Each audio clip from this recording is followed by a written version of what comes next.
Olha galera, eu vou falar uma coisa pra vocês aqui. Só que infelizmente eu vou ter que falar isso aqui. Não sei se vocês sabem, mas eu gosto muito de animes. Isso é meio óbvio, né? Tem que passar porra de uma... Isso é meio óbvio, né? Porque olha a quantidade de vídeos de anime que eu fiz. Mas eu nunca falei qual que é o meu anime favorito. Pelo menos eu não me lembro se eu falei ou não. Mas o meu anime favorito é o do pirata que estica, One Piece.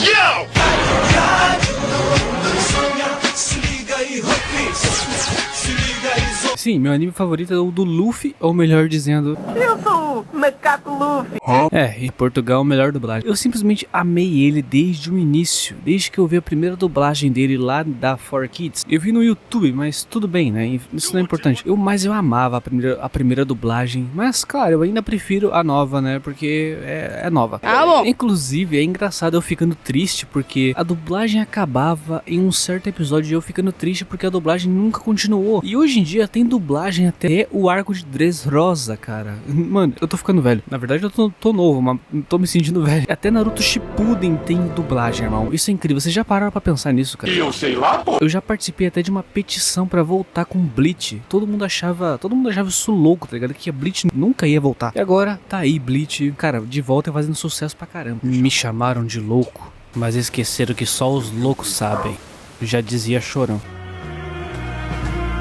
Mas enfim, perdi o foco, tá? One Piece, mangá barra anime que nunca acaba, mas não tem mais episódios que Vila Sésamo. Neste momento, os Chapéus de Palha estão em Elbaf, o arco que o Oda e todo o resto dos fãs estavam esperando. Literalmente muita coisa está sendo revelada e mal começou o arco, irmãos. O mestre Oda está cozinhando, irmãos. Esperem e verão. Mas não vamos nos precipitar, vou contar a vocês o que está acontecendo no arco de Elbaf até agora e tentar teorizar o que pode acontecer, até porque a gente já sabe que o que Elbaf é agora, ela não será no final do arco, né? Que a gente sabe como é que são as coisas em One Piece, né?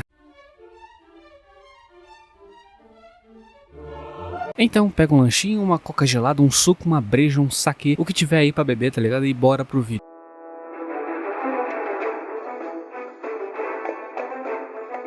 Já começamos com o que acontece logo depois deles fugirem de Egghead, onde o Dr. Vegapunk infelizmente foi de F, entendeu? Até onde se sabe, né? Ele tá morto. E os Chapéus de Palha se dividiram. Uns estão no barco dos gigantes Dory e Brog, que, meu Deus, a gente não tem uma exata dimensão do quão é grande lá ele. Não, é muito cremoso. Mas imagina, os dois são gigantes de 22 metros, imagina o tamanho do barco deles. Mas enfim, os dois pararam de brigar lá na ilha, né, para levar os Chapéus de Palha finalmente pra Elbaf, o arco que todos estavam esperando, só que eles não conseguem mais ver o Sunny, o barco do Chapéu de Palha. Eles ficam desesperados, mas aí vemos a Nami com uma nova roupa que, vamos dizer, tá bem mais comportada do que as suas últimas vestimentas, ainda mais depois do time skip. Que delícia! Mas eu ainda prefiro a vestimenta dela quando ela tava no arco de Holy Cake, quando eles estão fugindo. Ela acorda em um lugar estranho e estranhamente lá tudo é grande. Ao ver uma abelha gigante, ela lança um raio dos Zeus e fica chorando e chamando todo mundo. Ela vê que o chão é meio irregular e se depara com um rato gigante, um hamster, porco-espinho, sei lá, não sou biólogo. E ela corre, né? Que é normal da Nami isso aí. E encontra o Usopp na boca de um gato gigante. E ela lança o Zeus no hamster e cai perto do gato que largou o Usopp. Os dois são eletrocutados, mas o gato ainda tá de pé e vai atrás dos dois, que fazem o que eles mais sabem, né? Os dois ficam numa beirada e o castelo aparentemente é feito de Lego. Os dois acham que isso tudo é uma alucinação e o Usopp vai testar isso pela ciência e toma um tapa do gato. Só tapa de qualidade. Os dois caem mais um pouco e ficam de frente para um leão, que é o gato evoluído, basicamente. Só que aí chegam, né, os três cavaleiros do apocalipse. Luffy, Sandy e Zoro. E as roupas dele, hein? Nossa, cara, eu adorei porque, tipo, o Luffy tem um machado e o Sandy uma espada. E o melhor é o do Zoro, que tem um óculos. Queria meio steampunk. Será que o Zoro de óculos se perde menos? The prophecy is true. Mas enfim, não foram eles que escolheram as roupas, né? Vocês já vão entender. O Usopp, muita gente diz que o auge dele vai ser em Elbaf, mas a roupa dele, olha, sei lá, não tá demonstrando muita banca, não. Ele simplesmente tem uma barba falsa e ele tá com um design inspirado em Asterix e Obelix. Bom, esperamos porque o sonho dele é ser um guerreiro bravo do mar, né? Um bravo guerreiro do mar. E eles estão no país onde se nascem guerreiros incríveis. Vamos ver, se não tiver isso é porque o Oda já desistiu do Usopp faz tempo. E realmente eles estão num reino de pecinha de montar. E o Sanji já manda a pérola. Mesmo com o radar do amor, não consigo achar a Robin Chuan. The Ultimate Gado Man. Enfim, temos Luffy, Zoro, Nami, Usopp e Sanji. Agora cadê os outros? Não sabemos, mas vimos um cara literalmente pilotando um grilo. O carinha explica que eles estão no território do Deus do Sol. Sim, e olha que o chamado Deus do Sol, na verdade, é o Luffy. Então é o Deus falso. E ainda por cima já deixa claro que a lenda do Deus do Sol já é conhecida em Elbaf. Ele fala do gato que a galera espancou. O Luffy quase fala isso, mas o Usopp impede. O cara do grilo fala sobre o Deus dos espinhos. Ou seja, aquele bicho que a Nami eletrocutou era um porco espinho. O Deus Orelha foi queimado pelos três ali, né? O cara do grilo fala que tem mais criaturas desse jeito no castelo do Deus do Sol. E falar isso pro Luffy é que nem dizer pra mim que tem academia de graça. O Luffy corre, mas o problema é que ele bate de cara em uma parede invisível. Aí eles acham um quarto gigante, né? Atrás essa parede invisível que revela ser um vidro, né? E cara, aí sim, isso realmente é pra um gigante. E é lá que eles finalmente encontram o coitado do Chopper. A comida de emergência dele. Não, mentira, desculpa, né? Não. O Chopper é muito fofo. Ai, um elogio desses eu fico todo besta. O quarto gigante tem um vidro gigante que só é possível ver o que está do lado de fora, mas do lado de fora não dá pra ver por dentro. Já deve ter visto esse tipo de espelho, né? Principalmente em série policial lá. É mesmo, é? Caravão.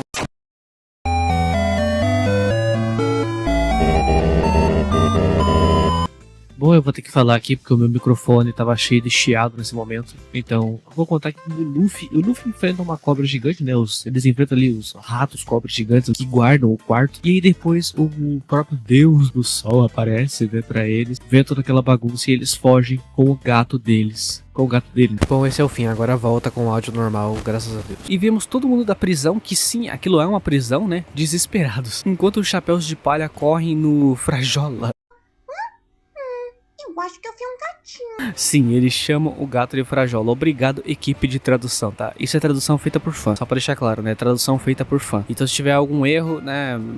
Me desculpem, tá? Tá aí o site desse. Tá aí o site que eu peguei. Não sei se eu posso falar isso, mas tá aí o site. Você está preso, vagabundo. Correndo pela cidade dos blocos com o Frajola, o cabeça de alce aí prende eles com uma rede gigante. Mas logo eles saem. O cabeça de alce fica meio louco e começa um monólogo assim. Eu desafio todos os deuses da macumba e todos os macumbeiros do mundo pra me macumbar! Não, você é burro, cara. Não assim, mas ele fala que conhece todos os chapéus de palha. E assim, o Usopp joga uma bomba no vidro da cidade e o Luffy usa o Gear 4 em um braço só, pra quebrar de vez o negócio. E ele usa o Gear 4 desse jeito, é uma ótima forma de mostrar a evolução. Pra ele usar o Gear 4 antes, tinha todo um preparo, né? E agora ele consegue ativar em uma parte do corpo só. Realmente é uma baita evolução. Nós finalmente vemos o rosto do Deus falso e ele, sei lá, parece aquele pirata do Bug, só que gigante. Pô, não lembra dele não, velho? Olha, ele parece muito igualzinho, velho. E foi ele que vestiu os chapéus de palha. Sim, ele simplesmente vestiu os chapéus de palha como se fossem bonecas Barbie ou Polly Pocket. E lembrando, tem a Nami ali, tá? Só quero que vocês fiquem com esse pensamento na cabeça, tá?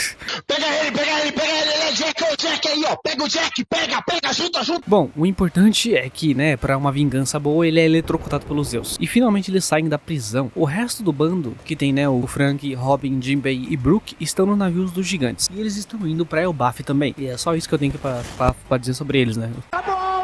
O grupo do Luffy sai do castelo e vem a grande árvore Adão, que é uma árvore simplesmente enorme, que basicamente é toda Elbaf, tá ligado? Basicamente toda Elbaf é essa árvore. E eles também acham uma ponte suspensa. E perto dali eles acham dois gigantes, Gerd e Goldberg, que são os novos piratas do Hajirudin. Eu não sei se fala Hajirudin assim, né? Ou Hajirudin, sei lá como é que fala. Vou falar Hajirudin, tá? É isso mesmo. O gigante, né, que agora faz parte da grande frota do Chapéu de Palha, né? Que eles conheceram lá em Dressrosa. Eu adorei o design deles e o Sanji amou a Gerd, é óbvio, né? Mas eles os evitam por enquanto, né? Enquanto eles passam pela ponte suspensa gigante, o Luffy sente uma presença diferente. Lá embaixo da ponte tá cheio de lobos. Mas tem uma outra coisa. E ele vai até lá.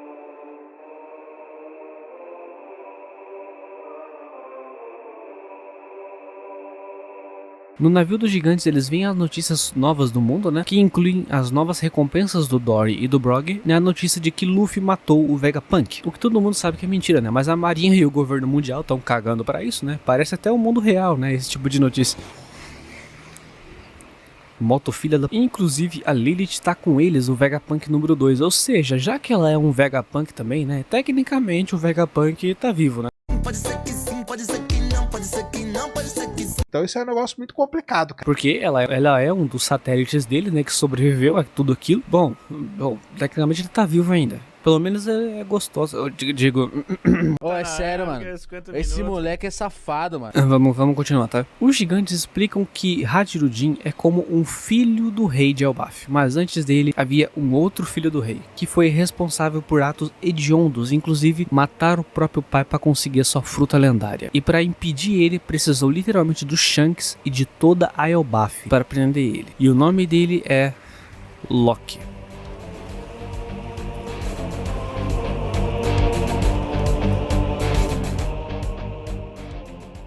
E é ele que o Luffy encontra. E né, o Loki vai falando ali com o Luffy, mas o Luffy interrompe ele tanto que ele até grita. Isso foi engraçado. Silêncio! E temos, né, mais um que se intitula Deus do Sol aqui, né? Agora virou Várzea, né, velho? Todo mundo agora é Deus do Sol. Sendo que o único Deus do Sol de verdade é o Luffy. Que respeitável! Príncipe amaldiçoado, Loki. Recompensa, 2,6 bilhões de beris. E o Luffy finalmente toma o karma, né, por errar o nome das pessoas, né, porque o Loki chama ele de Rude. Eu chamo de Rudy.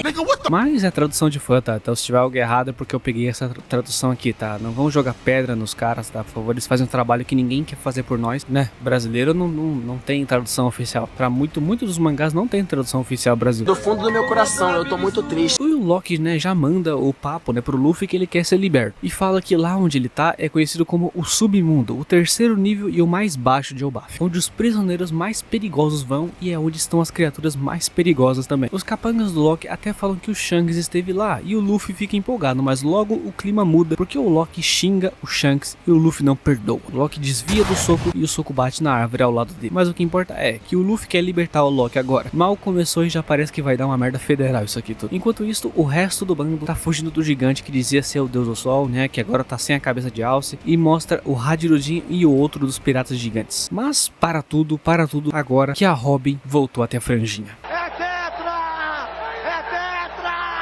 Eu sinceramente não me importava tanto com o cabelo da Robin antes, mas devo concordar que ela voltar até a franjinha foi um ótimo acerto do Oda, tá? Parabéns. Oda gênio. O grupo da Robin tá chegando em Elbaf e um garotinho avista o navio dele. Vocês vão ver que esse garotinho tem história, hein, amigos? E até a Bonnie tá com eles, amigos. Caramba, cara, isso é muito bom, até porque já vimos a história do Kuma e dela, né? E choramos pra caramba, então é muito bom saber que os dois estão bem. E eles vão entrar em Elbaf por um arco-íris. Cara, isso é coisa de maconheiro, mano. Você não vendeu não, né? Eu vou vender a maconha que é tua? Ah, sendo assim, né? Olha lá, ó o bicho todo doidão.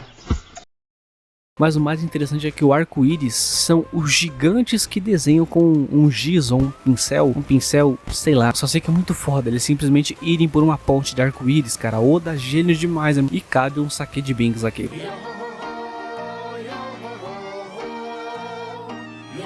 Até aparece o Hajirudin, né, o gigante que o Luffy encontrou em Dressrosa de novo, e falando em Luffy, ele encontra os dois gigantes, né, o Gerd e Goldberg, e o Goldberg tá segurando o Sunny, sim, segurando o navio deles como se não fosse nada, como se fosse um brinquedo de criança. E o Luffy é segurado pela Gerd, né, uma gigante fofa que adora humanos, e o Goldberg pergunta se o Luffy veio do submundo, né, e o Luffy simplesmente esconde que fez um trato com o Loki. Não sei de nada, não sou... Mano. Ai, cara, olha esse Luffy aí. Cara, eu adoro o Luffy, mas, mano, ele só cria bagunça. Simplesmente porque ele quer, entendeu? Bom, enfim, né? Se ele não fosse assim, não existia história, basicamente. E o Road, o falso Deus do Sol, cai de cara no tronco. Depois disso, o Luffy e o Sop correm pra verem logo a vila de Elbaf. E, manos, como eu já disse, né? Esse arco já era esperado desde que eles conheceram o Dory e o Brog lá em Little Garden. Então, pra quem viu One Piece durante todo esse tempo, queria ver como é que era Elbaf, a terra onde nascem os guerreiros mais fortes. E aqui está ela, em toda a sua beleza.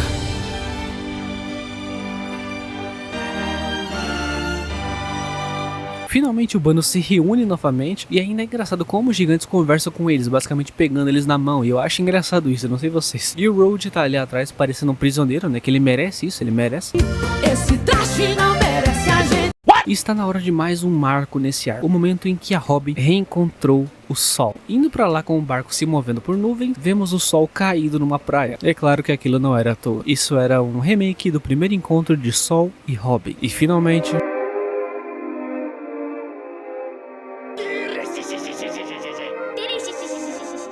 Os dois se reencontram e choram um pro outro. Cara, esse é um momento muito feliz pra quem viu, né? Toda o arco da Robin, né? De Water 7 até Innsmouth. Cara, é lindo, simplesmente lindo. E o Sol até disse que finalmente a Robin achou companheiros que a protegem, que gostam dela, e isso é muito lindo, meu Deus, não tem como. Que lindo, cara! A Vegapunk Lilith chega ali pro Sol se apresentando, mas o Sol não o reconhece, até porque esse aqui é o Vegapunk original e essa é a Lilith, um dos satélites dele, né? Mas que ainda é o Vegapunk. Não, eu não entendi, mas tô compreendendo. Por mais confuso que pareça, isso faz sentido em One Piece, tá? E ela mostra uma caixa que tem um clone do Vegapunk, que ela ainda não consegue abrir, né, mas ela algum dia vai conseguir abrir, né, então ela vai montar basicamente um laboratório em Elbaf, tanto pra abrir essa escotilha, né, que tem o clone do Vegapunk, quanto pra curar o Kuma, né, que ele também tá meio, ele tá vivo, mas ele tá vivo, mas tá mais morto do que vivo. E os Chapéus de Palha vão conhecer a escola dos gigantes, e dá pra ver o tamanho das coisas em relação a eles, né, olha a escola, as crianças gigantes ali, e os Chapéus de Palha, que são uns rabiscos. Eles encontram, né, umas crianças gigantes encrenqueiras, né? E enquanto eles conversam, uma voz adulta vem. Só que eles não sabem de onde vem essa voz adulta. Daí eles percebem que eles estão em cima da Ripley, uma gigante adulta que é professora na escola. Sim, eles estavam em cima dela e eles nem perceberam, velho, de tão grande que a Ripley é. A Ripley diz pra eles que a era, né, que os guerreiros de Elbaf, né, causaram pelo mundo já passou. E o rei Harold preferiu focar na comercialização e na paz com outras nações, sem guerras nem nada, né? Mas acabou sendo morto pelo seu filho antes que pudesse fazer isso. Depois dessa aula de história, vemos Sol, Robin e Chopper, Lilith e Bonnie chegam na biblioteca dos gigantes lá. E é engraçado que lá, né, qualquer livro fica gigante quando entra ali, tá ligado? Não sei porquê, só achei interessante que o Oda colocou esse detalhe. Um miserável, é um miserável. No submundo, Loki conversa com Dendemushi, com alguém que não mostra o rosto, mas pelo Dendemushi dá pra ver que ele tem uma barba gigante. Mas isso não importa muito porque invasores chegam no Castelo Real. E eles chegam depois que um círculo com um pentagrama os invoca ali. Só se você viu o Egghead, você já sabe o que vai acontecer.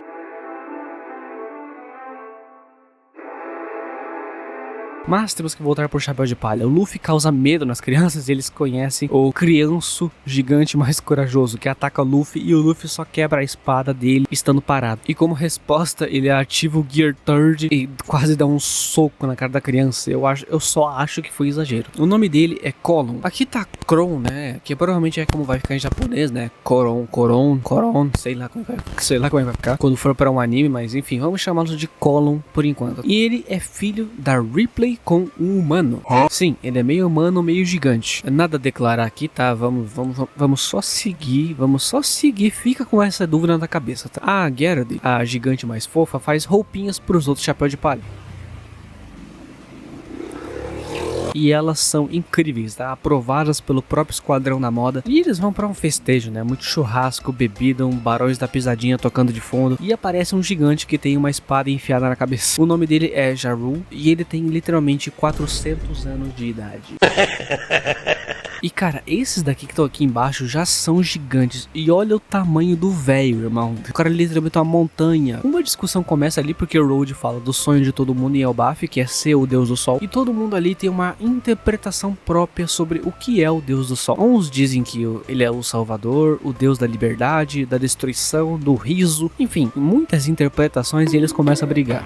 O velho Jaru explica que a existência de um deus do sol foi descrita nos textos de Harley, que estão em Elbaf há muito tempo, e de acordo com estes textos, o mundo já foi destruído 2 vezes. E os teóricos de One Piece ficaram doidos com essa informação, irmão, mas já vamos chegar lá. Até porque já sabemos que o Luffy é o deus do sol e ele está em Elbaf. Os gigantes contam a história do Loki, né, que ele era encrenqueiro com o Job e tal, né, o que eu já falei. E o que o Luffy e o Zoro pretendem fazer é literalmente já ir atrás da chave para libertar o Loki. E até a Nami vai com eles, porque pelo jeito ela viu que não tem como parar esses dois. No submundo, eu sei que a transição de cenas é meio brusca, né, mas eu não posso fazer nada, tá? É como é no mangá. Simplesmente os Cavaleiros Sagrados aparecem ali pro Loki, matam o lobo dele e ele ri como um belo psicopata. Mas é aí que acaba a cena. No castelo, o Road explica que o rei Harold era um gigante gentil e tal, né, e que houve uma guerra no castelo no qual o rei foi assassinado pelo seu filho, o Loki. E o Road também fala que Hadjin é filho bastardo do rei, ou seja, meio irmão de Loki. Loki. Road fala que Hajirudin não foi permitido viver no castelo, justamente por ser bastardo e sua mãe ser de outra nação gigante. Hajirudin é amigo de Road desde a infância, e por ter passado por todos esses preconceitos, né, por ser de fora, ele fez a promessa de ser o rei que vai unir todas as tribos de gigantes. O que é, né, muito lindo, né? Mas vamos ver o que tá acontecendo com o seu meio-irmão Loki. A Gun,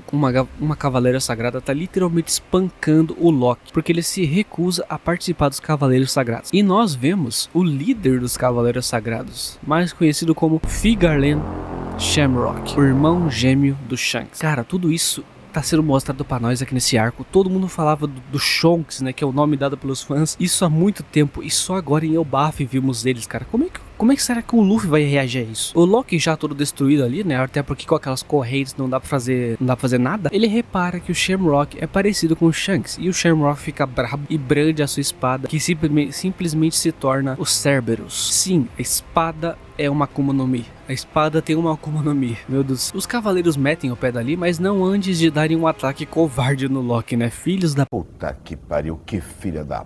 são dragões celestiais, né? Apesar de tudo, né? São os filhos da puta. No lado onde Frank e Ripley estão, eles veem a árvore Adão, porque Elbaf inteira é literalmente uma árvore ancestral, e que o material dela é super caro no mundo afora. Se fosse na vida real, irmão, certeza que os Estados Unidos, né, iriam lá fazer um acordo amigável, né, pra conseguir uma lasca dessa árvore, junto com outros países, né, aí que exploram bastante recursos pelo mundo, né? Ninguém foge desse jogo. Crítica social foda. Mas nessa árvore tem um mural que foi desenhado por crianças há muito tempo atrás, basicamente 900 anos atrás, ou seja, no século perdido. E meus amigos, infelizmente eu vou ter que dizer isso, cara. Oda gênio, porque olha isso aqui, meu irmão.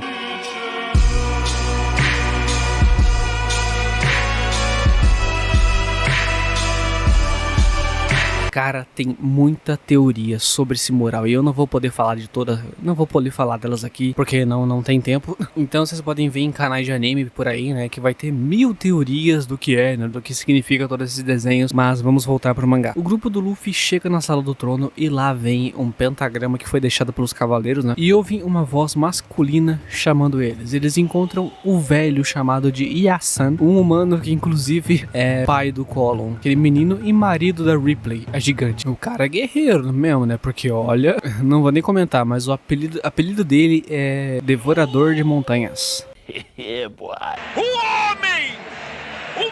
E o Yasan é engraçado porque ele é literalmente o Sanji quando fica velho, né? Até o Luffy fala isso. Ah, e ele faz a pose do Jiraiya, né? Já deixa tudo explícito, né? Os dois são fodas. Um por ter engravidado uma gigante e o Jiraiya por simplesmente lutar com 2 da Katsuki enquanto segurava uma do Job, amigo, nas costas, tá ligado? Lendas, simplesmente lendas. E esse velho é uma lenda mesmo, porque ele não é qualquer velho. Ele é Scopper Gaban, o literal braço esquerdo do Roger, o rei dos piratas. E a chave pra libertar o Loki tá com ele, e ele manda o chapéu de palha pegar da mão dele, se puder, né, porque o velho desvia de todas as tentativas do Luffy, e ainda imbui a chave com o haki e afunda o Luffy no chão. Mas quando o Luffy e o Zoro vão lutar a sério, o Gaban abaixa as armas e deixa a chave com eles. Cê é louco, não compensa. E sai dizendo, basicamente, quando Elbaf estiver segura, venham me visitar novamente. Ou seja, ele sabe que tem confusão vindo por aí, e não parece que ele tá falando só do Loki. E falando nos Cavaleiros Sagrados, eles invocam mais 2 ali na ilha. O São Somers, da família Shepard, e o São Kiringan, que deve ser um tipo de yokai, né? Porque ele parece uma girafa.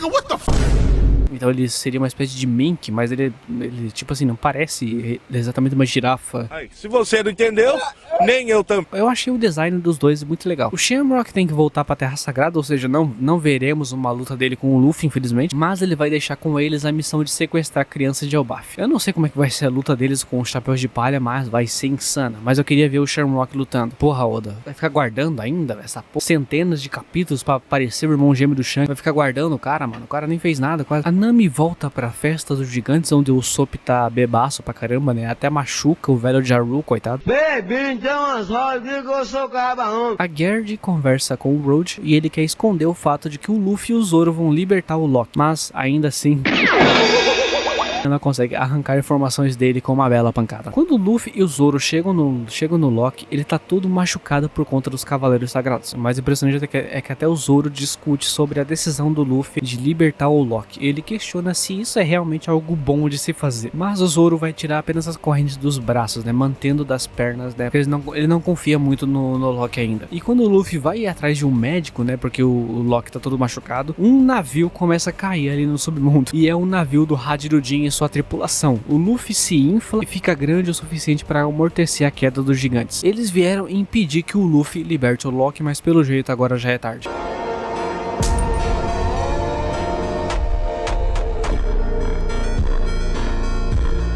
Enquanto isso, na escola tá rolando confusão com uma cobra gigante que é derrotada pelo Sol. Todo mundo percebe que tem alguma coisa estranha rolando com as crianças. Inclusive, algumas estão em sono profundo, indo pra algum lugar. Mas agora no submundo a confusão é até maior, porque o Loki se levantou, pegou seu martelo Ragnir e bate na árvore, lançando raios em toda a Elbaf. E né, lembrando que as fraquezas de Elbaf são literalmente raio e fogo. Se começar um incêndio na árvore Adam, não tem como evitar, se for um incêndio grande, é claro. Elbaf agora tá tomada por monstros gigantes e tudo isso é causado pelo Sam Kirrigan, porque essa é como o nome dele, né? Transformar sonhos em realidade, basicamente. Ou seja, ele pegou o sonho das crianças, né? O medo das crianças, né? E transformou em realidade. O plano de sequestrar crianças deles já estão começando. E Elbaf já tá basicamente um caos total. Em um dia só que o Chapéu de Palha tão lá.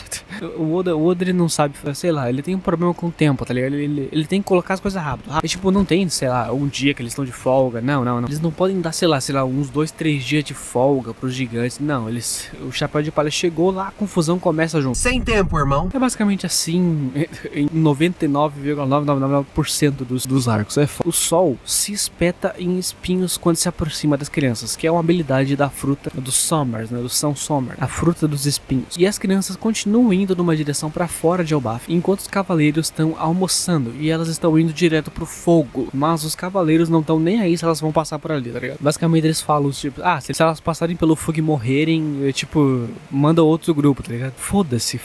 Os caras são muito desgraçados. E o Loki tá doido. Ele quer de todo jeito enfrentar os Cavaleiros Sagrados e todo mundo que tiver no caminho. Mas o Luffy não vai deixar isso acontecer e com o peteleco o Loki já cai de novo. Dorme, filhinho do coração. Bom, muita gente se decepciona com isso, né? Achando que já ia acontecer uma luta épica, mas, manos, vocês viram que os Cavaleiros Sagrados fizeram com o Loki. Já é um baita feito, o cara tá vivo ainda. Ele deve estar morto essa hora. O Luffy pede para que o Loki seja curado e o Hajirudin até aceita. Mas ele lembra da sua infância com o Loki, que fazia bullying com ele, né? Por ele ser bastardo. Meio que um Jon Snow da vida. Mas o Loki pode ser um grande de um filho da... um desgraçado. Porém, ele ainda é o irmão de Hajirudin. O Loki o questiona. Realmente acha que eu matei o nosso pai a sangue frio? Você realmente acredita nisso?